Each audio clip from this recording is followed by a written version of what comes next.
It is Christmas Eve, and the house smells faintly of cinnamon and pine needles.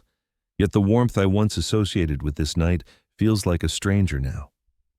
Outside, snowflakes drift slowly, clinging to the frosted glass of the living room window. I stand there, my hand trembling as I hold an envelope. Not just any envelope. Its corners are worn, the paper slightly yellowed, and across the front is handwriting, "I know better than my own," my late wife's graceful script. She's been gone for 12 years, and still just one look at her letters makes my chest tighten. How this envelope came to rest on the edge of the mantel tonight, I cannot explain. Behind me, laughter ripples from the dining table where my daughter and her husband entertain guests. It has been 3 years since she last truly looked at me, 3 years of polite avoidance that feels sharper than outright hatred. I raised her on my own after her mother died. I thought that bound us together forever. Instead, a gulf widened, a gulf I still do not understand. I trace the loops of my wife's handwriting, remembering the nickname she gave me in those first years of our marriage. That personal trace is like a whisper from beyond, urging me to open the envelope. But my daughter's voice cuts across the room, sharp and cold. "You don't belong here tonight." She does not say it directly to me, but to her husband, loud enough for all to hear. My stomach knots. I wonder how many of those around the table know the truth. How many of them see me as a burden, a shadow, a relic of a past, better forgotten? The clock on the mantel ticks louder each second, dragging me closer to a choice. Do I stay silent, or do I open this envelope and risk unleashing what lies inside? I have lived long enough to know that betrayal rarely arrives with warning. It comes suddenly, like a blade across the back. And tonight in this house, filled with Christmas lights and false laughter, I feel the sting of steel already pressing against me. My heart pounds as I slip a finger beneath the flap. I do not yet know what the letter contains, but I know one thing with absolute certainty. Whatever it says, nothing will be the same after this night. And that was only the beginning. Don't forget to subscribe to the channel and tell me in the comments where you're watching from. The snow outside thickens, muting the world in white silence. I let the envelope rest on my lap for a moment, feeling its fragile weight. An ordinary piece of paper, yet it feels heavy with consequence. Sometimes it is the smallest things: a photograph, a ring, a forgotten key that decide the course of a family's fate. I think back to an old fact I once read: the human nose can recall over 50,000 different scents. Tonight, as I press the letter closer, I swear I can still smell her perfume, lavender with a trace of sandalwood embedded in the paper. Science or imagination, I cannot tell. What I do know is that the memory makes my eyes sting. Across the room, forks clink against china. My daughter leans into her husband, whispering something that makes him smirk. The distance between us has become more than emotional, it is architectural. I sit in the corner like an intruder in my own home. The betrayal is quiet for now, but it gathers heavy, inevitable. Silence has its own way of speaking. The dining room glows with golden light from the chandelier, casting sharp shadows across the polished oak table. Plates overflow with roasted turkey, glazed carrots, and bowls of cranberry sauce. It should feel festive, welcoming. Instead, it feels like a stage where I am the unwelcome actor forced into a role no one wants to see. I take my seat quietly at the far end. The chair creaks, an almost accusatory sound, as though it too knows I don't belong. My daughter doesn't meet my eyes. She passes dishes to others, laughing at their jokes, but when her gaze skims over me, it is flat, dismissive, the kind of look one reserves for a stranger. She raises her glass and begins a toast. To family, she says, her smile bright, her voice clear. The guests raise their glasses, nodding in approval. Then, with a subtle pause, she adds, "And to new beginnings." The words hang heavy, deliberate. New beginnings. Without me. My fork trembles against the plate as I try to steady my hand. I once read that tremors often worsen when the heart is under stress, a medical truth that tonight feels too personal. The laughter that follows her toast slices into me sharper than any knife. I remember Christmas dinners when she was a little girl, sitting on my lap begging for extra cranberry sauce. Now, she cannot even stand my presence at the table. The humiliation burns hotter than the food before me. Her husband leans close to her, whispering something. They chuckle, but their eyes flicker in my direction. I don't need to hear the words to know the subject me. I stare at the turkey untouched, as if eating might expose me to further ridicule. The irony isn't lost on me. This is my table, my house, and yet I feel like a trespasser at my own feast. My wife's absence is a hollow echo at this table. She would never have let this coldness linger. One of the guests tries to make small talk with me, asking if I've seen the latest snowfall totals. I answer politely, but my voice sounds brittle foreign, even to my own ears. Conversations drift back to promotions, vacations, and plans for the new year. No one notices me sinking into silence, or perhaps they notice and prefer it that way. In folktales, I once read to my daughter, the cruelest villains always wore the brightest smiles. Tonight, my daughter's smile gleams brighter than any ornament on the tree. The cruelty beneath it is hidden, but I feel its bite. My hands slip beneath the table, clenching tightly. The envelope in my pocket scratches against my fingertips. I'm not ready to reveal it yet, but its presence reminds me I'm not entirely powerless. Still, the ache is real. Betrayal doesn't always arrive with dramatic words. Sometimes it is a quiet exclusion, a subtle cutting away of one's place in the world. I try to swallow my shame with a sip of wine, but the taste turns sour on my tongue. The room grows louder, brighter, while inside me a storm begins to gather. I thought I was safe, but I was wrong. The dining room empties slowly after dinner, laughter trailing into the hallway as coats are retrieved and farewells exchanged. I linger behind, gathering stray napkins and half-empty glasses, though no one asked me to. It is habit. I've always been the one to clean, to patch, to hold things together when they were about to fall apart. When I step back into the living room, the glow of the Christmas tree pulls my eye to the mantel. There, framed in polished oak, stands a photograph I haven't looked at in years. It is the three of us, my wife, my daughter, and me, smiling beneath a summer sun. My wife wears that wide-brimmed straw hat she adored, the one she insisted made her look like a movie star. My daughter is no older than 12, cheeks freckled, her arm looped around my waist. She had begged me to hold her up so she could stand taller. I remember that day clearly, though the memory feels like it belongs to another man. I draw closer, squinting. Something about the photograph feels off. The glass reflects the firelight in uneven streaks. I lift it carefully, and the weight surprises me, heavier than it should be. On the back, I find a thin slit, a seam I never noticed. My pulse quickens as I slide a finger across it. Inside, folded neatly, is a small slip of paper. The handwriting stops me cold. It is hers again, my wife's. The same loops, the same gentle curves. I have seen this before in the envelope upstairs, but here it is again, hidden behind a family portrait. The words are short, hurried. If you're reading this, something is wrong. Trust no one. My breath catches. A note like this has no place behind a smiling photograph. I press the frame against my chest as though by holding it tighter I might hear her voice. I can almost imagine her warning me, the scent of her lavender perfume lingering in the air. Behind me, the sound of heels on wood makes me stiffen. My daughter enters the room, a half-empty glass of wine in her hand. She sees me with the photograph and narrows her eyes. "That picture doesn't belong to you," she says flatly. Her tone is calm, but it carries an edge I can't ignore. I set the frame down gently as though it were glass already cracked. "It belongs to all of us," I reply. My voice shakes, though I try to mask it. She doesn't answer, only stares, then turns sharply and walks away. I remain by the fire, the photograph heavy in my hands, the note hidden within it, burning in my mind. Ordinary objects should not carry extraordinary weight, yet sometimes they do, like a simple photograph concealing a secret that could tear a family apart. I recall an obscure detail I once read in some rural traditions. Families hide messages behind mirrors and photographs to protect loved ones, believing spirits could read them. Was my wife protecting me? Protecting our daughter, or warning me of something darker I still cannot see? The silence in the room deepens, stretching long and heavy. The fire pops, and for a moment it sounds like a whisper. But I soon realized that wasn't the worst of it. I sit alone by the fire, the photograph still warm from my hands. The note inside burns in my pocket, its words carved into me like a scar. "If you're reading this, something is wrong. Trust no one." My wife wrote those words long before she died. I know her hand, her urgency. But what danger did she see, and why hide it so carefully, as though she feared her own family? The crackle of the fire lulls me into memory. I drift back to years when Christmas meant togetherness, when the sound of my daughter's laughter filled every corner of this house. I see her at age 6 clutching the stuffed bear I bought at a secondhand store because money was thin after her mother's hospital bills. She never complained. She hugged that bear until its seams split. I raised her alone, stumbling through parenthood with more love than guidance. I remember long nights when she struggled with homework, her small voice asking me to stay awake just a little longer. I did. Always.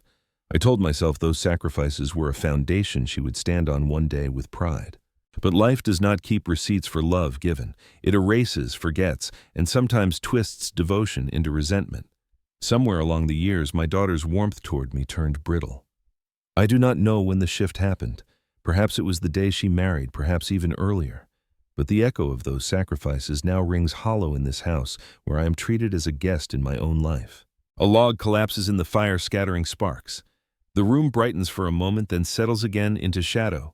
I can almost hear my wife's voice, low, steady, reassuring, reminding me that love is never wasted even when it is unreturned. Yet her note speaks of betrayal, of danger. Which truth should I hold on to? I recall a fact I once read in a psychology journal: memories are not recordings, but reconstructions. Every time we recall an event, we subtly alter it. Did I truly see gratitude in my daughter's eyes back then, or am I painting over disappointment with nostalgia? The thought unsettles me. I rise, pacing, the note clutched tight in my palm. Upstairs, laughter drifts faintly through the floorboards as guests gather coats and prepare to leave. Their joy feels like a wall shutting me out from a world I no longer belong to. An old superstition from my childhood surfaces in my mind. My grandmother used to say that houses keep echoes of the love and hatred spoken within them. Tonight, these walls seem to reverberate only with coldness. I pause by the window. Snowflakes swirl harder now, erasing footprints from the path outside. Just as snow erases traces, time has erased the closeness I once had with my daughter. But unlike snow, time does not melt to reveal what was. It only buries deeper. I tell myself I must endure, must stay quiet, until I understand what my wife was warning me about. But in the stillness, with only the photograph as company, one truth gnaws at me. My daughter has already chosen her side, and it is not mine. Silence has its own way of speaking. The last of the guests filter out into the snowy night, their laughter trailing down the street. The door closes, and with it the house grows heavier. My daughter's husband lingers near the entryway, hanging his scarf on the rack. His movements are deliberate, almost theatrical, as though he knows I am watching. When he finally turns toward me, his eyes lock onto mine. There is no warmth, no courtesy, only calculation. A smirk tugs at the corner of his mouth, gone almost before it forms. But the meaning is clear. You don't belong here. You never did. It is the first sign, subtle but sharp, like a crack spreading through glass. I've always been sensitive to such things, an instinct honed over years of struggling to survive, of reading faces when words betrayed. Tonight his look is not merely disdain, it is ownership. Ownership of the house, the family, even of my daughter. I glance at the photograph on the mantel, the hidden note burning against my palm. Trust no one. My wife saw something in him, perhaps even in our daughter. She must have. Or why else leave warnings scattered like breadcrumbs through this house? He pours himself a drink and strolls into the living room, his footsteps too loud on the wooden floor. You should be asleep by now, he says casually, as if addressing a tenant. The remark lands heavier than intended. He is not asking, he is declaring. I do not answer. Silence, I remind myself, is sometimes the strongest shield, yet inside my chest tightens. A medical truth I once read comes back to me. Stress releases cortisol, and too much cortisol over time erodes the heart. I press my hand against my chest, willing the pounding to slow. On the table, he leaves his glass half full, a ring of condensation bleeding into the wood. My daughter enters, then gathering plates. Her husband touches her arm lightly, guiding her away from me as though I am dangerous, contagious. She doesn't resist. That hurts more than anything else. The fire pops, sending sparks against the screen. The air feels colder despite the flames. My mind drifts back to a story my grandmother once told: wolves never attack head on. They circle first, studying, testing the edges of weakness before they strike. That smirk, that fleeting look from my son-in-law, feels like the circling of a wolf. I wonder if my daughter notices. Perhaps she chooses not to. Perhaps the comfort of siding with him is easier than facing the truth. Betrayal is rarely a single act. It is a series of choices, small and deliberate, until there is no path back. I rise slowly, the photograph still in my hand, and slip away before their whispers fill the room. Upstairs, in the solitude of my bedroom, I set the frame on the desk and stare at it under the dim lamplight. The warning inside is no longer just words. It is prophecy. But I soon realize that wasn't the worst of it. It happened so quickly that I hardly believe it's real. One moment I'm standing by the fire, the photograph resting heavy in my hands, and the next, my daughter's voice slices the air like broken glass. You need to leave, tonight. The words hang there impossible, yet spoken without hesitation. Her husband stands behind her, arms crossed, lips curved in satisfaction. He doesn't even need to speak. His triumph is written across his face. My daughter's eyes are hard, unfamiliar. "This isn't your home anymore," she says, her tone flat final. The room feels suddenly too small. My chest burns, not from the heat of the fire, but from humiliation. This house, these walls, these floors, I built them. Every nail hammered, every hour of overtime I worked to pay the mortgage, every corner once filled with laughter and lullabies. And now on Christmas Eve, I'm told I'm nothing more than a trespasser. I try to answer, but the words catch in my throat. Betrayal silences more effectively than any gag. She gestures toward the door. Go. A few guests still linger near the hall, coats in their arms. Their faces turn away quickly, as if by pretending not to see they can excuse themselves from complicity. The worst humiliation is not loud. It is when people watch in silence and choose not to intervene. I reach for my coat from the rack, my fingers stiff with cold even inside the house. My daughter doesn't move to help. She doesn't even flinch when I stumble slightly, my balance thrown by the weight of grief pressing on my chest. The front door swings open. The wind rushes in, sharp and merciless. Snowflakes sting my face. For a moment, I stand frozen on the threshold, waiting, hoping for some word, any word that this is a mistake. None comes. Her husband's hand presses against the door, and with one swift motion, he forces me out. The slam echoes like a gunshot. I stagger onto the porch boots, sinking into fresh snow. Behind the frosted glass, their silhouettes move about unconcerned, as though they have just rid themselves of a nuisance. My breath clouds in the freezing air, each inhale burning my lungs. I once read that hypothermia begins subtly with shivering, numb fingers, confusion. Betrayal works the same way. First shock, then a cold that seeps bone deep, leaving you numb and disoriented. Tonight, I feel both kinds closing in on me. I walk down the steps, snow crunching beneath me, each step heavier than the last. The street is empty, blanketed in white silence. Somewhere a neighbor's Christmas lights flicker weakly, colors blurred by falling snow.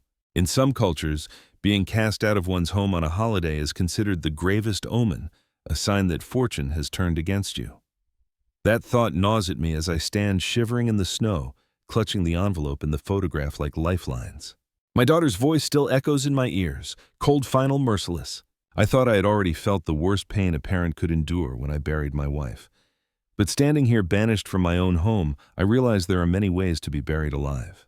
Silence has its own way of speaking. The cold presses into my bones as I stumble down the front steps, snowflakes melting against my cheeks.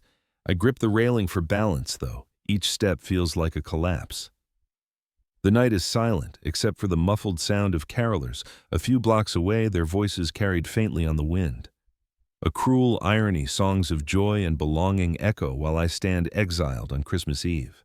Then, from across the street, a porch light flicks on. My neighbor Mrs. Whitaker steps out, bundled in a thick shawl. She is in her 70s, a widow who has lived here nearly as long as I have. Her eyes narrow as she notices me standing in the snowcoat, unbuttoned, shoulders hunched. "You all right?" she calls softly, her breath forming clouds in the frigid air. I hesitate. Pride keeps me from answering honestly. Pride or shame. But she studies me closely, her gaze sharper than most give her credit for. She crosses the street slowly, boots crunching through the snow, and when she reaches me, she presses something small and folded into my gloved hand. "Keep this," she whispers. "You'll need it." Before I can question her, she retreats, her shawl flapping in the wind like wings. The porch light across the street clicks off, and she disappears back inside her house. I stare at the object in my hand, a slip of paper faintly warm from her palm. I unfold it under the dim streetlight. Scrawled across the page is a single line in hurried writing, "Don't trust the one beside her." My breath catches. The words mirror the warning in my wife's handwriting. Trust no one. Could Mrs. Whitaker know something? She and my wife were close, once neighbors who shared recipes, whispered over fences. Did my wife confide in her before she passed? The cold air bites my face, but my body feels hotter, as though betrayal itself burns from within. I clutch both notes tightly, one from the past, one from the present, their warnings overlapping in dreadful harmony. I once read that the human brain is wired to detect patterns even where none exist, a survival mechanism from ancient times. But these warnings are not illusions. Two different hands years apart urging me to beware. The pattern is real. From the window of my house, I glimpse my daughter's husband pulling the curtains shut. The glow of the Christmas tree vanishes, leaving me in darkness. His final act of the night closing me out completely. A gust of wind carries the faint smell of smoke from a nearby chimney mingled with the metallic bite of snow. My grandmother used to say that on Christmas Eve the world thins and messages from the dead can reach us more easily. Tonight, between my wife's hidden note and my neighbor's urgent warning, I wonder if she was right.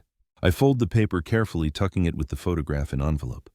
The cold gnaws at my bones, but inside me, suspicion begins to burn brighter than any fire. But I soon realized that wasn't the worst of it. The night deepens, and the snow outside grows heavier, erasing the street in slow white silence. I stand in the shadows of my own house, unable to sleep, my breath fogging in the cold. Mrs. Whitaker's warning burns in my pocket alongside my wife's letter. Both whisper the same dreadful message: don't trust. I cannot leave things as they are. Something inside me demands answers. My body aches, but my mind will not rest. So I move quietly, slipping through the side entrance, the one that creaks less than the front door. The house is dark now. The laughter has faded. The clinking glass is silenced. I climb the narrow staircase, avoiding the steps I know will groan under my weight. At the end of the hallway, the attic door waits. It has not been opened in years. Dust thickens the air as I pull the chain and the ladder groans down. I climb slowly, each step a protest in my joints. My heart pounds louder than the wind outside. The attic smells of cedar and thyme. Old boxes line the walls, stacked haphazardly each, a relic of years gone by, toys long forgotten. Clothes my wife once wore, decorations for holidays that no longer bring joy. And then I see it, the box. A wooden chest, darker than the rest, its corners worn, its surface scarred with age. I recognize it instantly. My wife's father gave it to us when we married. She once told me it would keep safe the things that mattered most. I hadn't opened it since the year she passed. I kneel before it, my breath shallow. My hands tremble as I unlatch the rusted clasp. The lid resists at first, then creaks open, the sound echoing like a sigh from the past. Inside, layers of objects lie hidden beneath yellowed cloth, an old scarf still faintly carrying her perfume, a faded birthday card my daughter made in crayon, and beneath them a bundle of envelopes tied with a ribbon. The ribbon has loosened with time, but the envelopes are untouched. Each one bears my wife's handwriting, dated across different years. My pulse quickens. These are messages she prepared not for herself, but for me. Letters left as if she knew I would one day need them. I pull the top one free. The ink has faded, but the words strike clear. If he gains her trust, everything will change. Protect what is yours. I freeze. He. The word leaps out, unmistakable. Could she have meant my daughter's husband? She wrote this before she ever met him, before he entered our lives. Or perhaps she saw enough in his character even early on to sense the danger. My wife was always sharper than I, her instincts keener. A chill runs deeper than the winter air. Betrayal doesn't just happen suddenly. It grows like mold in dark corners, unnoticed, until it consumes everything. Had she seen the first spores long ago? I set the letter aside, reaching deeper. At the bottom of the box lies something heavier, a small leather pouch. Inside, coins clink dull with age. Old silver dollars, each bearing the face of liberty, their edges worn smooth. They aren't worth much to most, but to collectors I know their value could be significant. My wife kept this hidden. Why was this the protection she meant? I remember reading once that in ancient households, coins were hidden in attics or under floors to ward off misfortune, a folk belief that fortune guarded fortune. Perhaps she had the same thought. Or perhaps she knew one day these coins would matter more than anyone guessed. I sit back on my heels, surrounded by dust, and silence the letters and coins before me. My wife's warnings, my neighbor's glance, my daughter's coldness, all threads pulling tighter into one knot. The attic groans as the wind rattles the roof. For a moment I imagine the house itself breathing, whispering secrets it has held too long. I gather the letters, the pouch, and the photograph, clutching them close to my chest. Whatever storm is coming, I am no longer unarmed. I thought I was safe, but I was wrong. The attic air lingers in my lungs as I descend the ladder, clutching the bundle of letters and the pouch of coins close to my chest. My knees ache and my breath comes shallow, but the weight I carry is not just physical.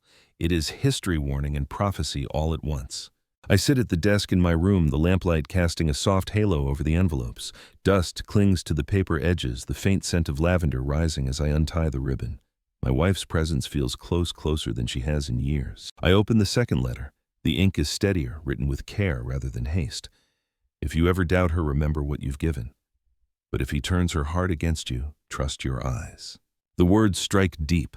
I trace the strokes of her handwriting, each curve familiar. I know the way she looped her G, the way her R leaned forward like a body in motion. These are not just words. They are a part of her left behind, as if she knew time itself would betray me. I place the letter beside the first. Together they paint a picture I do not want to see. My wife feared that our daughter might be swayed, manipulated perhaps, and that I would be left cast aside. The fear has become reality. I lean back, rubbing my temples. My mind races. Could she have seen this so clearly? Or am I fitting her words into the present because I want to make sense of my daughter's cruelty? A fact I once read returns to me. The human brain searches for confirmation, shaping memories and meanings to fit the fears we already hold. Am I guilty of that now? Or is the danger real? On the desk lies another folded sheet tucked loose among the envelopes. Not sealed, not dated. My breath catches as I unfold it. The handwriting is hers. But these words are different, stronger. One day he will try to erase you. Don't let him. The page slips from my hands. My wife's words, clear as a command, feel written for tonight. I picture my son-in-law's smirk, my daughter's cold eyes, the slammed door. The betrayal has already begun. The silence in the room grows oppressive. I hear the faint tick of the clock, the low groan of pipes in the walls. Even the shadows seem heavier, as though they lean closer to read the words with me. On the edge of the desk, the photograph still rests, the same photograph that hid her first warning. I pick it up again, studying her face, frozen in that long-ago summer smile. Behind her smile, did she already know the storm that would come? I think of a folk belief my grandmother once shared. Handwriting carries the soul of the writer. To see a loved one's script is to touch their spirit across time. Tonight, as my finger traces the ink, I feel my wife near me, not in memory but in warning. A floorboard creaks outside my room. My pulse leaps. I fold the papers quickly, tucking them beneath the pouch of coins. The sound passes, but unease remains. I am not alone in this house of silence and betrayal. But I soon realize that wasn't the worst of it. The night stretches on, long and sleepless. I sit at the desk, and the bundle of letters close, my wife's words circling endlessly in my mind. He will try to erase you. The phrase lingers like smoke, impossible to clear. The clock strikes midnight. The house creaks in its bones, settling into silence. I should rest, but rest feels dangerous now. Instead, I keep the lamp burning, low shadows gathering at the corners of the room. My body aches, but my mind refuses to surrender. Then the phone rings. The sound is shrill in the quiet, startling me. My hand hesitates before I answer, dread gnawing at my stomach. Who would call at such an hour on Christmas Eve? I lift the receiver. A voice hushed and trembling filters through the line. Don't speak, just listen. It is a distant relative, my late wife's cousin, someone I haven't spoken to in years. Her voice is barely more than a whisper, as though she fears being overheard. They are planning something, she says. I shouldn't be telling you this, but you're in danger. Your daughter, she isn't acting alone. My throat tightens. I want to ask questions, but she interrupts quickly. No, don't say a word. If they know I warned you, it will be worse for both of us. A silence hums on the line, heavy, brittle. Then she adds, check the will. Everything you need is there. Protect yourself. The call ends abruptly. The dial tone hums in my ear, cold and final. I set the receiver down with shaking hands. My wife's warnings, Mrs. Whitaker's note, and now this whispered voice from the shadows of family, all pointing in the same direction. Betrayal isn't just possible, it is certain. I lean back in the chair, the room spinning slightly. A fact I once read flickers in my memory. People under extreme stress often develop heightened senses, hearing and seeing things others miss. My ears strain now at every creak in the house, every faint rustle of wind. From the hallway comes a sound, soft, deliberate. Footsteps. I freeze, clutching the nearest letter like a shield. But the steps pass, moving toward the stairs, then fade into silence. I think of an obscure belief my grandmother once spoke of, that the dead guide the living through whispers and warnings. Maybe tonight voices from the past and present converge for one purpose: to keep me alive. I draw the letters closer, pressing them against my chest. My wife's hand, my neighbor's words, my relative's whisper, they all form a chorus of caution. But what truly lies within the will? What truth waits hidden behind legal ink and signatures? I thought I was safe, but I was wrong. Morning arrives, gray and bitter, the snow outside piled high against the windowsills. The house is quiet, but it is not peace. I feel only tension stretched tight as wire. My daughter avoids me entirely, her husband moving through the rooms with the air of someone already in control. I sit at the kitchen table, the bundle of letters hidden in my coat pocket. A pot of coffee steams before me, but the bitterness only deepens the knot in my chest. Then, as if rehearsed, two voices drift from the dining room, hushed but sharp. "It's gone," my daughter hisses. "You promised it would be there." Her husband answers lower but edged with irritation. "It was there. Someone must have moved it." My ears sharpen, straining to catch every word.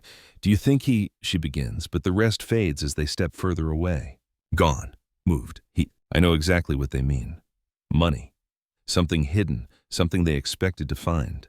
My wife's pouch of silver coins flashes in my mind. Could this be what they're searching for? Or is there something even larger, the inheritance, perhaps? I recall the whispered warning from the night before, "Check the will." Suddenly, everything aligns. They're circling not just me, but what I hold. My absence at the dinner table, their dismissal of me as not belonging, and all points to the same goal, removing me from the equation. A medical fact I once read returns to me uninvited under stress. The human body releases adrenaline, which sharpens the senses but clouds judgment. I cannot let that happen. I need clarity now more than ever. I sip the coffee, bitter and grounding, and think of an obscure story I once came across in a dusty history book. During the Great Depression, families sometimes hid their savings in the walls of their homes. Many such caches were never found, discovered decades later by strangers. My wife, practical and secretive, may have done the same. The thought sends a chill through me. If she hid more than just coins, if she concealed wealth I never knew about, then my daughter and her husband have reason to erase me completely. The floor creaks. My daughter enters the kitchen, her smile thin, her eyes scanning me like an object out of place. "We're heading out later," she says casually. "Don't wait up." Her husband appears behind her, his hand resting possessively on her shoulder. His gaze lingers on me, sharp, probing, as though measuring how much I know. I force a nod, masking my unease with silence. Their smiles don't reach their eyes. As they leave, the house falls into an eerie stillness. The fire has burned low, the air heavy with ash. I press my hand against the pouch of coins hidden under my coat, the letters folded tight against my chest.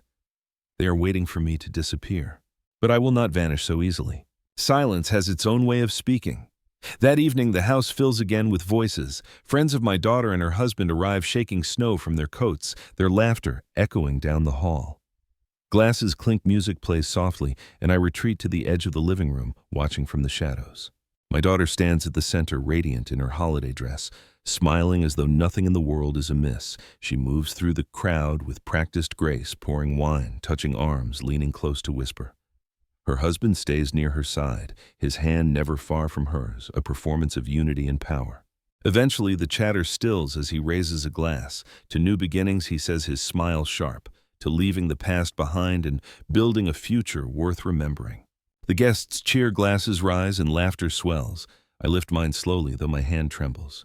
Their toast is not meant for me. It is a declaration of exile, a subtle announcement that I no longer belong, that I am the past to be erased. My throat tightens as I take a sip. The wine is rich, but it burns like vinegar. I think of the Christmases long ago when toasts were simple to family, to love, to us. Now the words are poison, twisted into something that strips me of my place. I glance at the faces around the room. Not one looks toward me. They laugh at jokes I am not privy to, share glances that exclude me completely. I'm not invisible. I'm deliberately ignored, and that is worse. A fact I once read surfaces in my mind. Social rejection activates the same part of the brain as physical pain. The sting in my chest confirms it. Betrayal is not only emotional, it is bodily searing. The firelight flickers across the photograph still resting on the mantel. I wonder if anyone else notices the weight it carries, the warning hidden behind it. They see only a smiling family from years past, but I know it is more a reminder that appearances can lie. I overhear a snatch of conversation from the dining room. "He won't last much longer. It's only a matter of time." A chorus of low laughter follows. My blood chills. They are speaking of me. In that moment, I recall a strange custom I once heard about in some villages. Families would make a ceremonial toast to cast out what they called the burden of the household, believing it cleansed the home of misfortune. The resemblance is uncanny. Tonight, their toast is not just celebration, it is a ritual of erasure. I sip again, though my throat rebels. I will not give them the satisfaction of seeing me break. I sit in silence, swallowing humiliation with each bitter drop. But I soon realized that wasn't the worst of it. The party winds down, slowly, voices fading into the cold night as guests collect their coats and step out into the snow. My daughter kisses each one on the cheek, her smile unwavering, her laugh rehearsed. When the last door closes, silence swallows the house. I remain in the living room sitting near the fire. The embers glow faintly, the crackle of wood the only sound. My daughter and her husband retreat upstairs, their voices muffled, then gone entirely. For a brief moment I let myself breathe, grateful for the solitude. But then movement. From the corner of my eye, I see it, a shadow flitting across the frosted window pane. I freeze. The shape lingers distorted by the glass, then shifts again. Someone is outside, watching. I rise slowly, careful not to disturb the quiet. My heart hammers, each beat louder than the ticking clock on the mantel. I draw closer to the window, the cold seeping through the glass. The snow outside gleams under the streetlight, but there at the edge of the yard a figure stands. Still, silent, watching. I cannot make out their face, only the dark outline of a body cloaked in winter. For a moment we remain locked in that eerie standoff, me behind the glass, them unmoving in the snow. Then without warning the figure steps back into the shadows and vanishes. The silence after is worse than the sight itself. My hands tremble against the windowsill. Was it a neighbor? A guest lingering? Or someone with darker intent? I remember reading once that in times of danger, the mind heightens patterns of light and shadow, sometimes mistaking branches for intruders. But the certainty in my gut tells me otherwise. This was no trick of the eyes. I sit back down, but unease coils around me tighter than the cold. I think of an old superstition my grandmother used to share, that when shadows appear outside the home during a celebration, it means envy has crept close, bringing misfortune with it. Tonight that omen feels too fitting. Upstairs, footsteps stir faintly. My daughter's laugh drifts down, light, careless. Does she know someone was watching? Or is she too wrapped in her husband's presence to notice the world pressing in? I lean back in the chair, staring at the dying fire. The notes in my pocket press against me like a heartbeat. My wife's warnings, my neighbor's message, the whispered phone call. And now this shadow. The circle is tightening. I thought I was safe, but I was wrong. Morning breaks with a dull gray light. The storm is past, leaving the streets buried in white silence. My daughter and her husband are still asleep upstairs, but I have not closed my eyes all night. The fire has died to ash, my bones ache, and yet I sit alert, waiting for something, anything. The phone rings. Its sharp tone slices the quiet, and my hand hovers before I lift the receiver. A voice I haven't heard in years answers me, steady, deliberate, and unmistakable. "Mr. Carter," he says, "it's David Ellis, your wife's lawyer." The name stirs old memories. David had been our family's attorney for decades, a man who helped draft the will after my wife's illness grew worse. We parted ways after her passing, but his voice now feels like a lifeline thrown across a storm. "I don't have much time," he continues, "but I thought you should know. There's a clause in your wife's will that was never explained to your daughter." My grip tightens. "What clause?" I whisper. "The estate isn't as simple as they think," he says. "Your wife left specific instructions only you were meant to act on. She anticipated conflict. She made certain protections." His voice lowers. "There are assets your daughter cannot touch, not without you." The words hit me like a blow. Assets, protections. My wife, even in death, had seen this betrayal coming. "Why tell me now?" I ask. A pause. "Because I've heard things," he replies. "Rumors. Your daughter and her husband have been asking questions about money, about property. They think the will is theirs to control. But it isn't. You need to be careful, Mr. Carter. Very careful." The line clicks dead before I can ask more. I set the phone down slowly, my heart racing. The missing money, the notes, the whispered warning, all of it points to the will. My wife's foresight has become my shield. Yet it also paints a target squarely on me. A fact I once read about wills returns to me. Sometimes families contest them not in courtrooms, but in living rooms, where pressure and cruelty do the work of lawyers. I'm beginning to see that truth unfold in this house. From the hallway, I hear footsteps. My daughter's husband appears, hair unkempt, eyes sharp even in the haze of morning. "Who is on the phone?" he asks casually, though his tone is too controlled. I answer with silence, forcing my face into calm. His eyes linger on me, studying, probing. Then he turns away without another word. I sit back in the chair, the receiver still warm against my ear. My wife's voice echoes in my mind through the ink of her letters. "Protect what is yours." But I soon realize that wasn't the worst of it. The rest of the morning drifts by in uneasy quiet. My daughter avoids me, lingering in rooms only after I leave them. Her husband, though, prowls the house with restless energy, each step deliberate, heavy a reminder that he feels in control. I sit again in the living room, the photograph on the mantel staring back at me, its hidden note echoing louder than the laughter that once filled this home. My wife's words, my neighbor's warning, the whispered call, the lawyer's voice, all point in one direction. The storm is no longer coming. It has already arrived. I decide I cannot remain silent forever. Silence, though protective, has become a weapon turned against me. They fill it with their own narratives that I am weak, that I am irrelevant, that I am already gone, no more. When my daughter finally enters the room, she carries a laundry basket, her eyes fixed downward. "I'll take these upstairs," she says quickly, moving to pass me. "Sit," I reply, my voice firmer than I expected. She pauses, startled, then frowns. "What for?" "For the truth," I answer. The words hang between us. She hesitates, then sets the basket down. Her arms fold across her chest, her stance defensive. "Why are you doing this?" I ask softly. "Why do you treat me as though I'm a stranger in my own home?" Her eyes flicker, but she says nothing. Silence presses against us, heavy, suffocating. I recall a fact I once read. Psychologists say silence in a confrontation is rarely neutral. It is either protection or power. Tonight, her silence feels like both. Finally, she speaks. "It's not that simple." "Then make it simple," I urge. Her lips tremble, but before she can answer, her husband's footsteps echo in the hall. He enters, his gaze sharp, his presence shifting the air immediately. He moves to her side, his arm brushing hers like a signal. The words die on her tongue.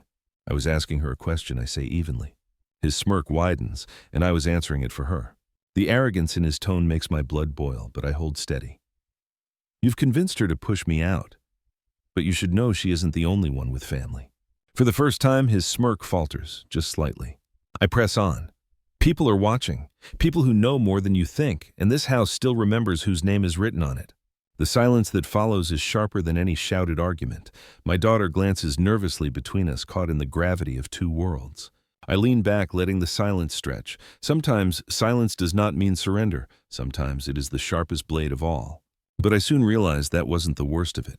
The confrontation lingers in the air long after my daughter retreats upstairs with her husband. Their footsteps echo across the ceiling, muted voices rising and falling like a storm behind closed doors. I remain in the living room staring at the fire embers glowing faintly as though holding secrets of their own. Later that evening, when the house is quieted, I hear him again. My daughter's husband. His voice carries from the kitchen low, but not low enough. He is on the phone. "Oh, the money should have been here already," he hisses. "No, she doesn't know the full details. I told her it was all in the will. Once the old man is out, it's ours. Just wait." My pulse quickens. The old man, me. He pauses, listening. Then his voice drops further. "Don't worry, he won't be around much longer, one way or another." The words slice through me cold and sharp. For a moment I can hardly breathe. My wife's warnings, the whispered call, the lawyer's reminder, all confirmed in a single slip. He has plans darker than exile. I press myself against the wall, careful not to creak the floorboards. A fact I once read about adrenaline floods my mind in moments of fear. Blood rushes to the muscles, sharpening hearing, quickening reflexes. Tonight, every sound is amplified, the hum of the refrigerator, the tick of the clock, the whisper of his breath through clenched teeth. He ends the call abruptly, the clatter of the receiver loud in the still house. I retreat quickly into the shadows of the hall before he turns. My hands shake the letters in my pocket, crinkling like paper-thin armor. Back in my room, I sink into the chair, trying to steady myself. My wife's words echo, "Don't let him erase you." It is no longer a metaphor. It is a plan in motion. I think of an old superstition my grandmother used to share. If you overhear a threat spoken in secret, it becomes binding like a curse that must find its way into reality unless broken. Perhaps this is only folklore, but tonight it feels real enough to shiver my bones. I stare at the bundle of letters on the desk, the photograph on the mantel, the coins hidden away. These are not just relics anymore. They are lifelines, proof, protection, warnings. Somewhere upstairs, laughter bursts. Suddenly, my daughter's voice mingled with his. The sound twists inside me, more painful than his threats. Has she truly chosen him over me, blind to what he is capable of? Or has she been convinced piece by piece until the father she once clung to became nothing more than an obstacle? I grip the arm of the chair until my knuckles ache. The truth is out now. The mask has slipped. But I soon realized that wasn't the worst of it. The following afternoon, the house is unnervingly quiet.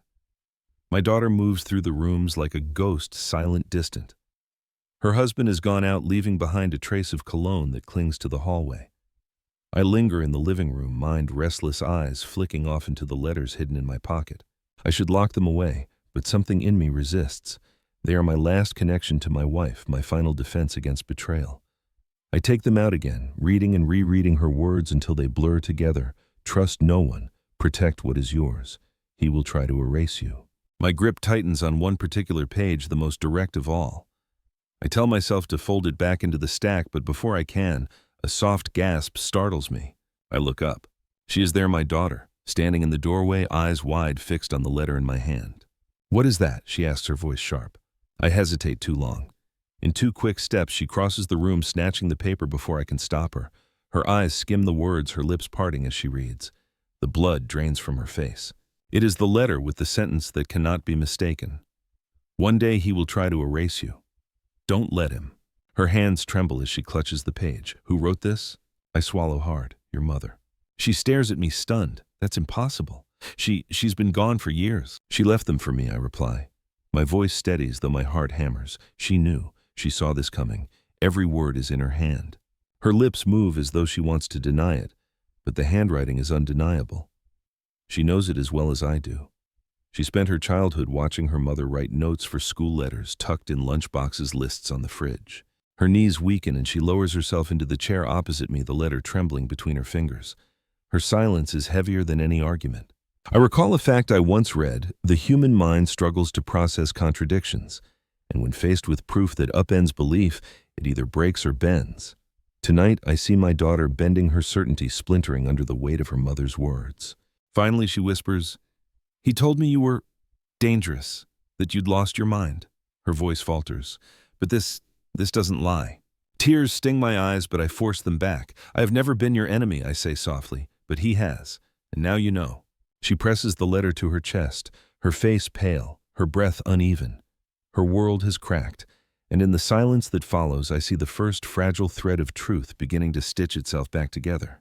But I soon realize that wasn't the worst of it. The next evening, another dinner gathers in the house. Guests arrive with wine and laughter, shaking snow from their boots, filling the rooms with warmth that feels borrowed false. I take my place at the edge of the table again, though tonight the air feels different, charged, uncertain. The meal begins, dishes passed, glasses filled. Yet at the head of the table, one chair remains empty. It is my seat, my place of decades, where I once carved the turkey, poured the wine, led the toasts. Now my daughter's husband sits there, smiling proudly, his hand resting on the armrest as though staking his claim. No one acknowledges the change. The chair remains mine in memory, but in practice it has been stripped away. I sit lower, further down, nearly at the corner, watching the rituals of family unfold without me. The laughter is loud, yet beneath it I sense unease.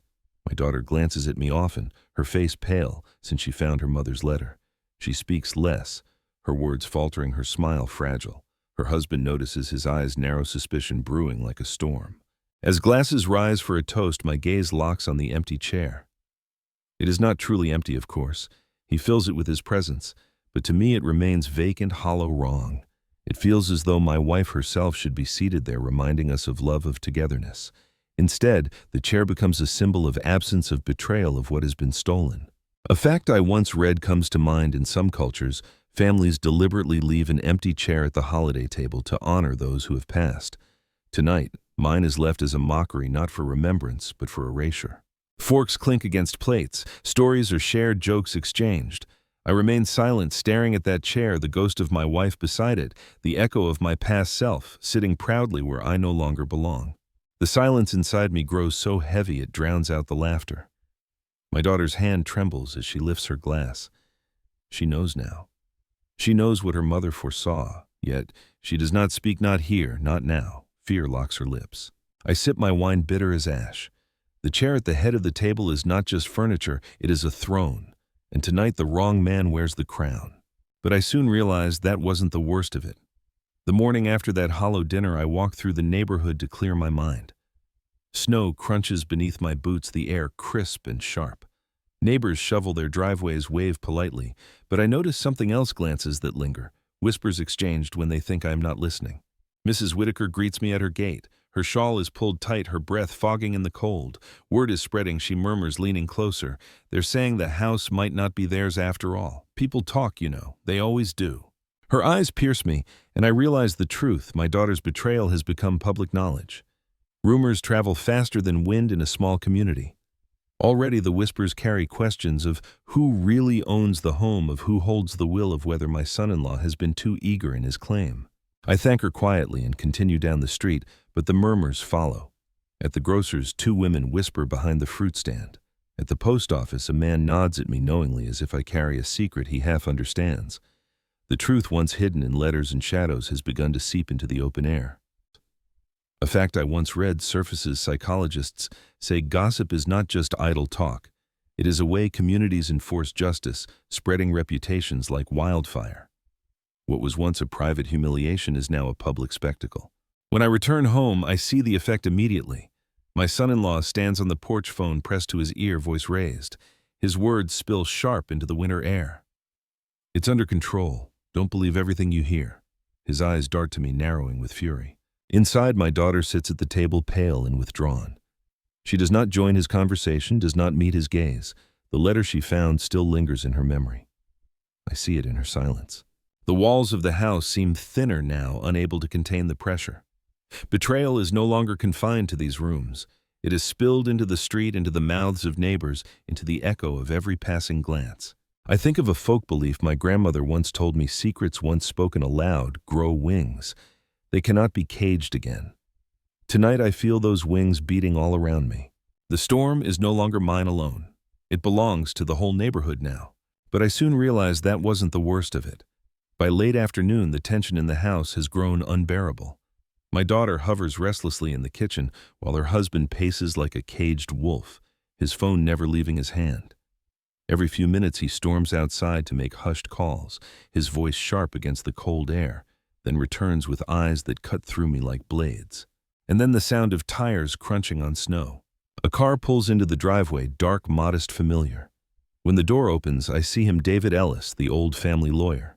His hair is whiter now, his shoulders stooped, but his presence carries weight. He steps carefully across the icy walk, a briefcase clutched in his hand. The front door opens before I can rise. My son-in-law greets him with forced cheer. "David?" What a surprise. His smile is stretched thin, unconvincing. David removes his gloves slowly, deliberately. "Not a surprise," he says evenly. "I called yesterday." His eyes flick briefly to me, then to my daughter, who stands frozen by the counter. We gather in the living room, the fire crackling low. David sets his briefcase on the table and clicks it open. Papers rustle heavy with significance. "I won't take much of your time," he begins, his voice calm but steady. "But it's time the truth of this will is laid plain." My son-in-law shifts in his chair, his hand tightening on the armrest. "We already know what the will says." "Do you?" David asks softly. His eyes glint sharp as glass. He pulls out a document, unfolds it carefully, and lays it flat on the table. "Your wife, God rest her soul, was careful. She anticipated conflict. She left clauses you've overlooked." My daughter leans forward, her face pale. David continues. "Certain assets, including this house, were not left to be divided. They remain under the stewardship of her husband and cannot be transferred, sold, or claimed by anyone else until his passing." The words fall like stones into silence. I watch my son-in-law's face twist, his composure fracturing. For a moment, the mask slips entirely. Rage flashes raw and dangerous. My daughter clutches the arm of her chair, her knuckles white. She looks between us, realization dawning like a light too bright to bear. A fact I once read comes back to me in legal battles. Truth rarely arrives in shouts. It enters quietly through clauses and signatures, shattering lives without raising its voice. Tonight, David's calm delivery feels like thunder. My son-in-law leans forward, his voice low and trembling with fury. "You're lying." David's brow arches. "Would you like to see her signature yourself?" He slides the paper closer. My wife's handwriting, that graceful curve I know so well, shines from the page. My daughter gasps softly, covering her mouth. The fire pops, sparks leaping. Silence presses thick as snow outside. At last, David gathers his papers. "That is all. The rest is yours to decide." He closes the briefcase, his eyes settling on me with quiet gravity. Then he departs, leaving behind the echo of truth. For the first time in years, the balance has shifted. Not fully, not safely, but enough. Her husband stares at me across the room, his eyes dark with promise. and I know this is far from over. But I soon realized that wasn't the worst of it. The house is silent after David leaves. But it is not peace that lingers. It is shock.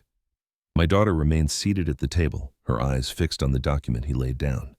Her mother's signature, staring back at her like a ghost. Her hand hovers near it, trembling, as though touching the paper might burn. Her husband storms into the kitchen, muttering curses under his breath, opening and slamming drawers as if searching for an outlet for his rage. The clatter of cutlery and the slam of a cabinet echo through the house, each sound a crack in his facade.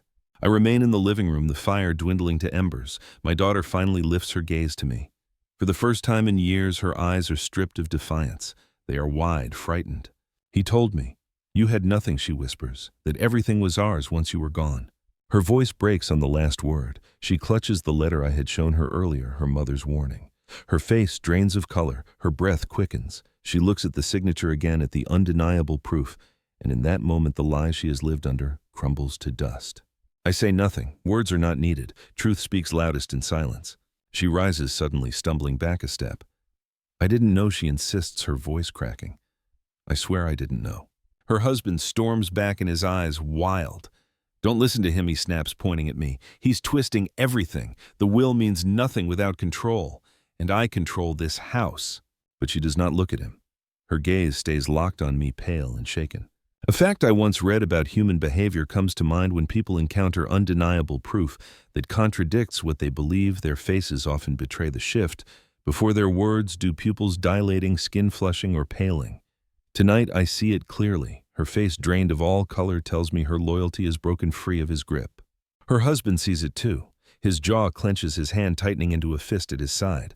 He senses his power slipping, and fury replaces calculation. My daughter grips the back of a chair to steady herself, her lips moving in silent prayer, something she hasn't done since she was a little girl. The truth has arrived, and its weight has shattered the lie. But I soon realized that wasn't the worst of it. The air in the house feels charged, like the moment before lightning splits the sky. My daughter stands frozen, pale and trembling, her mother's letter clenched tightly in her hand. Across from her, her husband seethes rage, twisting his face into something unrecognizable. "You've been lying to me," she whispers, her voice barely audible. He scoffs, forcing a laugh that rings hollow. "Lying, no. Protecting you, keeping you from an old man's delusions." He points at me, his fingers shaking with fury. "He's nothing. He's finished. Without me, you'd have nothing." The words meant to convince only shatter what little hold he has left. My daughter flinches as if struck. Her eyes dart to me, then to the document still lying on the table, her mother's signature glowing like fire in the dim light. The truth is undeniable now. "You said everything was ours," she says louder this time, anger rising in her chest. "You told me the will was clear, that he had nothing. You made me believe." Her voice cracks. Grief cutting through. "You made me believe my own father was worthless." Her husband steps forward, his voice hardening. "Enough, sit down." But she doesn't move. For the first time, she looks at him, not with loyalty, but with disgust. I sit silently in the armchair, watching the shift. Power doesn't always turn with fists or threats. Sometimes it turns with truth, and tonight I see the tide moving. A fact I once read surfaces in psychology. Betrayal trauma often blinds victims to reality until a single, undeniable fact pierces the veil. Once that happens, loyalty can flip in an instant. Tonight, that instant has come. My daughter's hands shake, but she steadies herself. "Mother warned us," she says, holding up the letter. "She saw you for what you are." His face drains of color. He lunges forward to snatch it from her, but I rise from my chair quicker than he expects. My hand slams down on the table, blocking his reach. Our eyes lock, the firelight catching between us. For the first time, he hesitates. The silence is sharp, the house holding its breath. My daughter steps back closer to me now, her face set with new resolve. The table has turned, not fully, not finally, but enough to shift the balance of fear. Outside, the snow begins to fall again, soft but relentless, as though the world itself marks the change. I thought I was safe, but I was wrong. The confrontation leaves the house trembling with silence.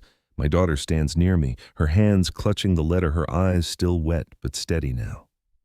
Across from us, her husband paces like a cornered animal, muttering curses under his breath, his shoulders rigid with fury. The balance of the room has shifted, but the storm has not fully passed. He points a shaking finger at her. "You're making a mistake. You think he cares for you. He's manipulating you with lies. Without me, you'll be nothing. Do you hear me? Nothing. But she does not answer. For the first time in years, she turns her body slightly toward me as though finding shelter where once she saw only shadow. Her silence is louder than any defense. He slams his fist against the table, the sound echoing through the house. The photograph on the mantel rattles in its frame, the hidden note inside, whispering in memory. Trust no one. My wife's voice feels present still, her foresight the anchor keeping me steady now. Finally, my daughter speaks, her voice trembling but firm. Leave. Her husband freezes. What? I said leave, she repeats louder this time. This is my father's house. You've poisoned it long enough. His laugh is bitter and credulous. You think you can throw me out after everything I've done for you, after everything I've... But she cuts him off, her hand gripping the edge of the table for strength. Mother warned us, and I should have listened sooner. For a moment his bravado cracks. He stares at her, then at me, hatred boiling in his eyes, but the power has shifted. He sees it too. He storms toward the door, snatching his coat, muttering threats under his breath. This isn't over, he snarls, slamming the door behind him. The sound reverberates like thunder through the walls. The house falls still. Only the ticking clock breaks the silence. My daughter collapses into the nearest chair, covering her face with her hands.